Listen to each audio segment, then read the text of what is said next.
नमस्कार दोस्तों, मैं योगेश आपका साथी और हम बात करते हैं आज मध्यकालीन भारत के इतिहास के बारे में। दोस्तों, मध्यकालीन भारत के इतिहास में ये हमारा चौथा पार्ट है आज, और इस चौथे पार्ट के दौरान हम आपको बताएंगे किस प्रकार से तराइन का जो था वो दूसरा युद्ध हुआ था, और तराइन के दूसरे युद्ध में किस प्रकार से मोहम्मद गोरी के द्वारा हराया गया था पृथ्वीराज चौहान को।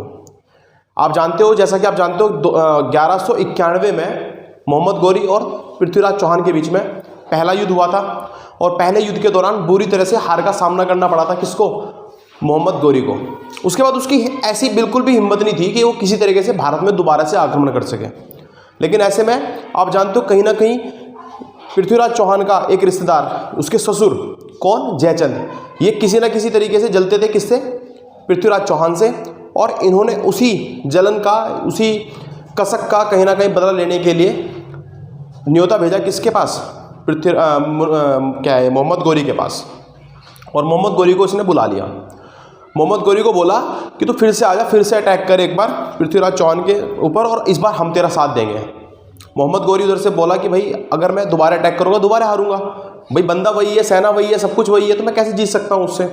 उसके बाद इतनी हिम्मत नहीं थी। इसने कहा कि असल में ना पृथ्वीराज चौहान को बल से नहीं हराया जा सकता, उसे हराने के लिए तुम्हें छल का प्रयोग करना पड़ेगा।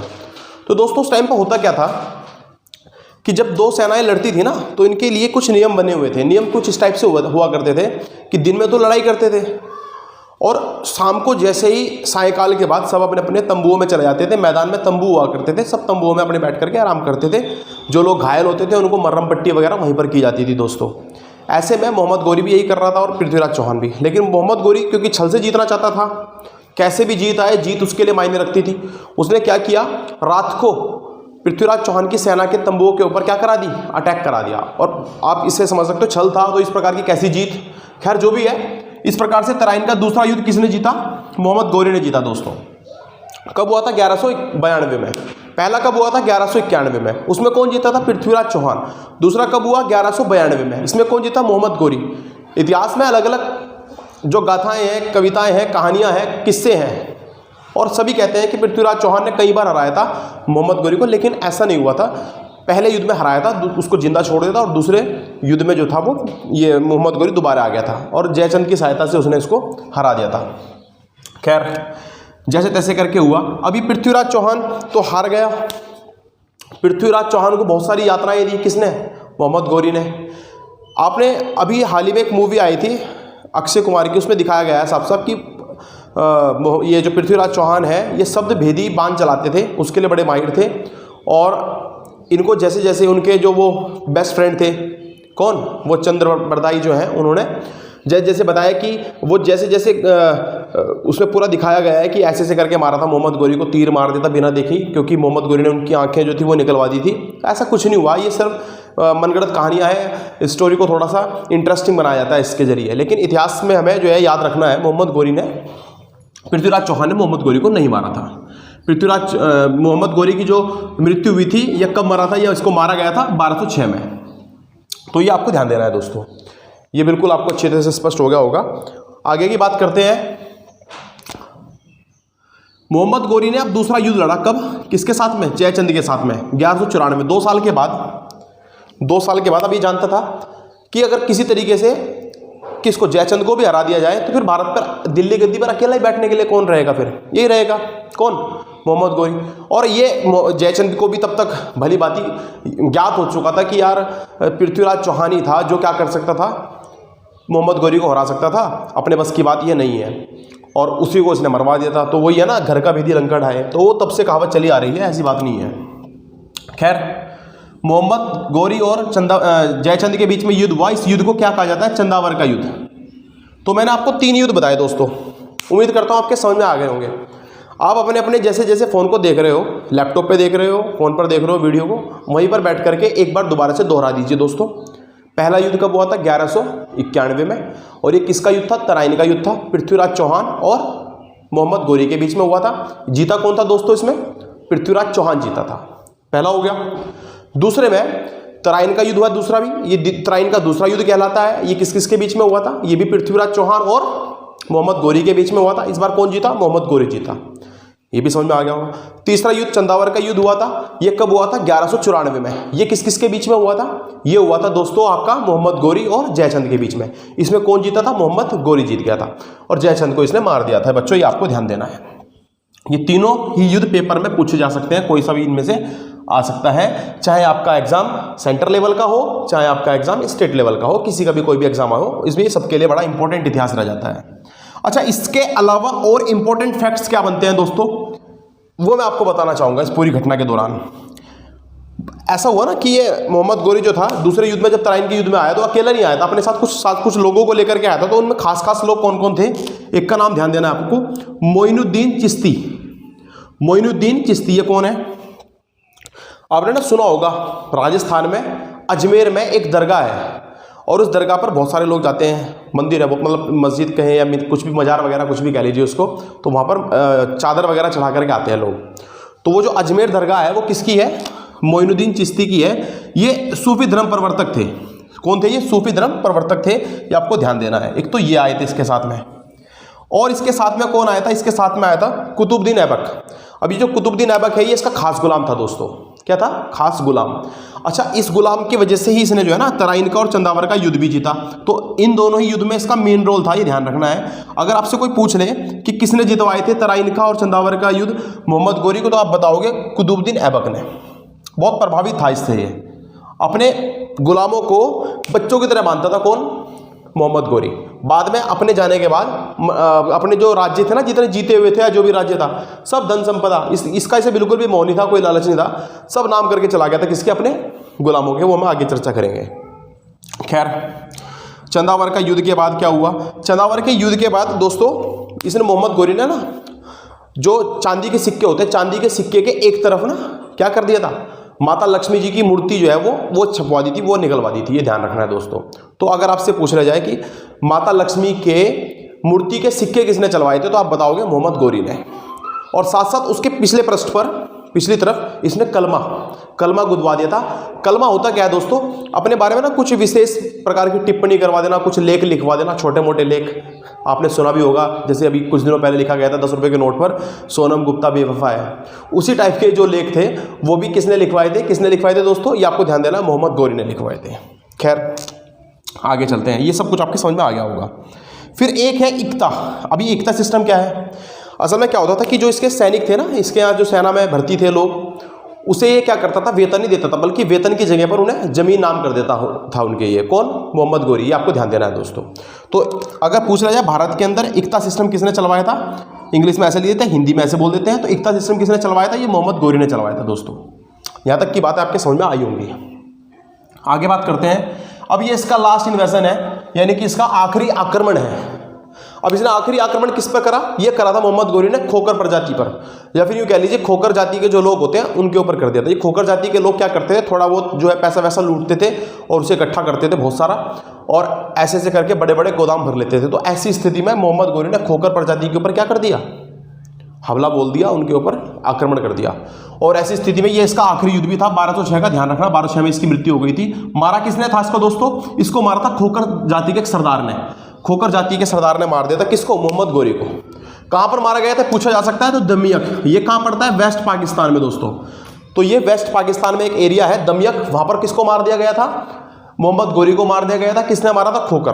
तो ये आपको याद रखना है। बहुत सारे बच्चे सोचते हैं पृथ्वीराज चौहान ने मारा था, जो कि पूर्ण तरह से मिथ्या है, झूठी घटना है, झूठी बात है, सिर्फ मनगढ़ंत कहानियां हैं। उस बारे में इतिहास पढ़ करके आपको इन्हीं चीज़ों के बारे में पता चलता है क्या सत्य है और क्या झूठा है। खैर दोस्तों, अब बात करते हैं मोहम्मद गोरी के दासों के बारे में। अच्छा, ये अपने साथ ना 4 दास लेकर के आया था। तो 4 दास कौन कौन से थे इसके? जो मोहम्मद गोरी के खास दास थे, यानी कि इसके गुलाम। एक तो था यलदोज, एक था कुबाचा, एक था ऐबक, ये कुतुबुद्दीन ऐबक, और एक था बख्तियार खिलजी दोस्तों, बख्तियार खिलजी। अच्छा, यलदोज को इसने, मैंने बताया ना, जैसे भी जाने वाला हुआ तो जाने के टाइम पर या मरने से पहले इसने क्या कर दिया था? अपने जो राज्य थे, जितने इसने जीते हुए थे या जो इसके थे, जो जिन पर ये बैठा हुआ था गद्दी पर, ये सारे के सारे अपने दासों को इसने जो है वो उनके नाम करके चला गया था। तो यलदोज को इसने क्या दिया था दोस्तों? गजनी। ये गजनी कहाँ पड़ता है आपका? अब ये पड़ता है अफगानिस्तान में। तो अफगानिस्तान का शासक बना देता किसको? यलदोज को। उसके बाद बात करते हैं कुबाचा के बारे में। अभी कुबाचा ने को क्या दिया था इसने, सिंध वाला एरिया, मुल्तान, काबुल और कंधार, ये चारों जो एरिया थे वो किसको दे दिए थे, ये चारों राज्य कुबाचा को दे दिए थे। किसने, मोहम्मद गोरी ने। फिर ये कुतुबुद्दीन ऐबक जो कि इसका खास था बिल्कुल, इसलिए इसने इसको सबसे मेन कौन सा, दिल्ली सल्तनत दे दी थी, और ये लाहौर भी दे देता है, ध्यान रखना। तो पेपर में क्वेश्चन ये पूछता है कि भारत में दिल्ली सल्तनत की शुरुआत किसने करी थी, भारत में दिल्ली सल्तनत की शुरुआत करने वाले मुस्लिम शासक का नाम बताइए। तो आप क्या बताओगे दोस्तों, आप बताओगे कुतुबुद्दीन ऐबक। खैर ये बात आपके समझ में आ रही होगी। फिर ये बख्तियार खिलजी, ये चौथे वाला, ये इतना बदतमीज राजा था, इसके बारे में आपको बताता हूँ। एक बार ये बीमार हो गया दोस्तों, और बीमार हो गया बहुत ज़्यादा। हर तरह के जो हकीम थे, हर प्रकार के नुस्खे सब कुछ इसको करा के देख लिया, हर तरह की दवाई खिलवा दी इसको, बड़े बड़े वैद्य बुला दिए, सब कुछ कर दिया, लेकिन इसको कोई ठीक नहीं कर पाया। अब ऐसी स्थिति में ना इसके दरबार में चर्चा होने लगी कि इसको सिर्फ एक ही आदमी ठीक कर सकता है, वो कौन है, आचार्य राहुल सील। ये कैसे ठीक कर सकता है, असल में नालंदा विश्वविद्यालय का नाम आपने सुना होगा, उस टाइम पर यूनिवर्सिटी थी नालंदा विश्वविद्यालय, तक्षशिला वगैरह वगैरह, तो ये आपको ध्यान देना है।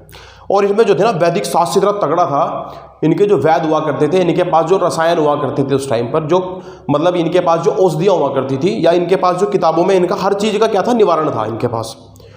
और ऐसे में बख्तियार खिलजी को बताया गया, उसकी जो वहीं पे ज्ञानी लोग थे उन्होंने बताया कि भाई ऐसा है, तेरे को कहाँ जाना चाहिए, तू ऐसा कर नालंदा विश्वविद्यालय जा और वहाँ आचार्य राहुल सील से मिल, वो कुछ ना कुछ तुझे दवाई ऐसी बताएंगे जिससे तू ठीक हो सकेगा। ये कह रहा है, ये बोला कि भाई ऐसा थोड़ी होता है कि तुमने सब कुछ करके देख लिया, तुम तो ठीक कर नहीं सके, वो कैसे ठीक कर देगा, उसके पास भी तो यही चीज़ें होंगी। इसलिए कहा तू वहाँ से कोई भी आज तक खाली लौट नहीं सका है, तो एक बार जा तो सही। जैसे तैसे करके इसको मनाया, ये चला गया। और इसने क्या बोला आचार्य राहुल सील को कि तुम मुझे ठीक करके दिखाओ, क्योंकि ये तो मुझे ठीक नहीं कर सके। अब ये इनके बीच में ना एक प्रकार का चैलेंज सा हो गया कि ठीक नहीं हो सकता मैं, इसको भी उम्मीद हो चुकी थी कि मैं ठीक नहीं हो सकता। और इसने ये भी बोल दिया कि देखो दवाई के बिना ठीक करके दिखाओ, है दवाई के बिना। इसने कहा कि हमारे पास शास्त्र ऐसे थे, नालंदा विश्वविद्यालय में शास्त्र ऐसे ऐसे थे कि लोगों का पहले से प्रचलन था कि भाई बिना दवाई के भी ठीक कर सकते हैं लोगों को। अच्छा, तो बख्तियार खिलजी ने कहा मुझे बिना दवाई के ठीक करके दिखाओ। उसने कहा यार बिना दवाई के, खैर उसने कहा ठीक है, दवाई नहीं देने के हम तुझे खाने के लिए कुछ भी, कि कैसे ठीक करोगे। इसने राहुल सील ने इसको पूछा बख्तियार को कि अच्छा ये बताओ तुम पूरे दिन क्या करते हो, कि मैं पूरे दिन कुछ नहीं करता। तो उसका कुछ तो करते होंगे ना, तो उसने बताया कि भाई बस क्या पढ़ता हूँ मैं पूरे दिन ना, कुरान पढ़ता हूँ। अच्छा कुरान पढ़ते हो, ठीक है, अपनी मुझे वो कुरान वाली पुस्तक दे दोगे, 1-2 दिन के लिए दे दो। उसने कहा तुम क्या करोगे इसका, कि 1-2 दिन के लिए तो दे ही सकते हो, इतना मैं बिना दवाई के ठीक कर दूंगा, क्या मैं तुम्हारी एक पुस्तक भी नहीं ले सकता। उसने कहा ठीक है ले लो। बख्तियार खिलजी को कुरान जो है वो दे दी गई, सॉरी बख्तियार खिलजी ने राहुल सील को क्या दे दी, कुरान दे दी। अभी राहुल सील ने क्या करा, एक पेस्ट बनाया दवाई का और वो हर पन्ने पे लगा दिया नीचे की साइड में। क्यों लगा दिया, क्योंकि जब भी क्या करेगा ये पन्ने पलटेगा उसके, तो बार बार जैसे थूक लगाते हैं ना, और थूक लगा करके बहुत से लोग क्या करते हैं पन्ने पलटते हैं, तो ऐसे ही जब भी थूक लगा करके पन्ने पलटता था वो तुरंत दवाई इसके मुंह में चली जाती थी। किसके, बख्तियार खिलजी के। ये किसने करा था, राहुल सील ने। अब ऐसे में क्या हुआ कि धीरे धीरे करके इसकी सेहत में क्या आने लगा, सुधार आने लगा। इसको पता भी नहीं चला कि मैं दवाई खा रहा हूँ, और धीरे धीरे करके ये ठीक होने लगा। तो दोस्तों इस प्रकार से ठीक कर दिया बिल्कुल बख्तियार खिलजी को। बख्तियार खिलजी ने जब बख्तियार खिलजी को ठीक कर दिया गया, तो इसने शुक्रिया मनाने की जगह ना, मतलब बोला था शुरू में कि बहुत बदतमीज इंसान था। क्यों था बदतमीज, इसलिए था क्योंकि इसने क्या करा, इसको एक तो इसका क्या करना चाहिए था, थैंक्स बोलना चाहिए था, इसको मतलब गिफ्ट देने चाहिए थे, उपहार देना चाहिए था। इसने क्या करा, बख्तियार खिलजी को गुस्सा आ गया कि भाई इसने मुझे बिना दवाई के कैसे ठीक कर दिया, इनके शास्त्रों में इतनी ताकत है कि हमारे शास्त्र पीछे हट गए उसमें। हमारे यहाँ हमारे राज्य में 1 से 1 लोग आए थे, वो मुझे कोई नहीं ठीक सका, मेरे वैद्य सब बेकार है। तो ये जल गया, उस टाइम पे गुस्सा आ गया उसको, और इसने क्या करा, नालंदा विश्वविद्यालय में आग लगवा दी, इसकी लाइब्रेरी को जलवा दिया। ऐसा कहा जाता है दोस्तों कि 18 दिनों तक वो लाइब्रेरी जलती रही, इतनी किताबें थी उसके अंदर। अब आप समझ सकते हो, आज भी अगर हमारे पास नालंदा विश्वविद्यालय चलता रहता तो सोचो आज वही टाइम का, तो आज हमारे पास क्या क्या होता दोस्तों। सब बिल्कुल वैद्य वगैरह क्या क्या थे हमारे पास। तक्षशिला और नालंदा में आग किसने लगवाई थी, अगर आपसे पूछ लिया जाए तो बख्तियार खिलजी ने। तो मेरे ख्याल से दोस्तों ये बात आपको समझ में आई होगी, और कहानी आपको बड़ी इंटरेस्टिंग सी लगी होगी। और अगर ऐसे लगा है आपको कि इंटरेस्टिंग है कहानी, और मैंने अच्छी तरह समझाने का प्रयास करा है दोस्तों, तो ऐसे मत भागना बिल्कुल भी। आपको बस एक काम करना है, नीचे लाइक का बटन दबाना है दोस्तों। आगे चलते हैं, थोड़ी सी बात और बताता हूँ आपको। अब क्या हुआ दोस्तों, ये जो यलदोज था ना, यलदोज, अच्छा ये भी गुस्सा था। ये गुस्सा क्यों था कि यार ऐसा कैसे, मोहम्मद गोरी के तो हम चारों के चारों क्या थे, फेवरेट थे। फिर मोहम्मद गोरी ने मुझे गजनी दे दिया, और दिल्ली सल्तनत जहाँ सबसे ज़्यादा पैसा है वो किसको दी, कुतुबुद्दीन ऐबक को। तो इसने क्या करा, यल्दोज के ऊपर, यल्दोज ने क्या करा, ऐबक के ऊपर हमला कर दिया दोस्तों, आक्रमण कर दिया इसके ऊपर। अब ये कुतुबुद्दीन ऐबक क्या शक्तिशाली राजा, शक्तिशाली राजा, मैंने पहले बताया इसके शक्तिशालीता के जो है वो किस्से मैं आपको पहले बता चुका हूँ कि दोनों युद्ध किसने जितवाए थे, मोहम्मद गोरी को इसने जितवाए थे। तो क्या यल्दोज को नहीं हरा सकता था, यल्दोज को हरा दिया। अब जब यल्दोज को हरा दिया तो यल्दोज ने क्या कहा, हारते हुए कहा कि भाई ऐसा कर, मुझे छोड़ दे जिंदा, मैं कभी नहीं लड़ने का, ऐसा कर मेरी लड़की से शादी कर ले। और ऐबक ने इसकी लड़की से, यल्दोज की लड़की से क्या कर ली, शादी कर ली। तो इस प्रकार से यल्दोज को क्या कहा जाता है, इसका ससुर कहा जाता है। तो अगर आपसे पूछा जाए कि ऐबक का ससुर कौन है तो यल्दोज, और यल्दोज था कौन, कुतुबुद्दीन ऐबक का गुलाम। अब बात करते हैं इसकी कुबाचा की। अब ये कुबाचा भी चिढ़ गया। कुबाचा ने बोला कि भाई तेरे को ऐसा ऐसा करा है, लाहौर दिया, दिल्ली दिया, हमें तो मुल्तान, काबुल, गंधार ये सब के सब पाकिस्तान उधर की साइड पड़ते थे, तो उस टाइम भी कंगाल थे, आज भी कंगाल है दोस्तों, आपको पता ही है। कह रहा है हमारे पास तो कुछ नहीं है ऐसा। कि अच्छा, तो इसने क्या करा, कुतुबुद्दीन ऐबक ने अपनी बहन का रिश्ता किसके साथ कर दिया, कुबाचा के साथ, और ये क्या बना लिया, इसको जीजा बना लिया, जीजा। तो ये ध्यान देना है दोस्तों। अगर आपसे पूछा जाए ऐबक के जीजा का नाम तो कुबाचा, ये भी कुबाचा भी कौन था दोस्तों, ये भी था आपका किसका, ये भी गुलाम था मोहम्मद गोरी का। तो उम्मीद करता हूं ये जो स्टोरियां मैंने आपको समझाई है, समझाने का प्रयास करा है, इतिहास के दृष्टिकोण से, एग्जाम के दृष्टिकोण से बहुत ही महत्वपूर्ण टॉपिक बनता है दोस्तों। अपनी तरफ से मैं जितना जान डाल सकता था उतना डालने का प्रयास करा है दोस्तों। अब आपको जान दिखानी है कहां पर, एग्जाम में। और जब भी ऐसा कोई क्वेश्चन आता है तो आप आसानी से, बिल्कुल बिना सोचे समझे आराम से लगा सकते हो टिक। आज की स्टोरी यहीं पर ख़त्म करते हैं दोस्तों। उम्मीद करता हूँ आपको वीडियो पसंद आई होगी। अगर वीडियो पसंद आई है तो एक बार फिर से कहूँगा, लाइक जरूर करें, कमेंट अवश्य करें, और चैनल को सब्सक्राइब करने तो बिल्कुल ना भूलें दोस्तों। धन्यवाद।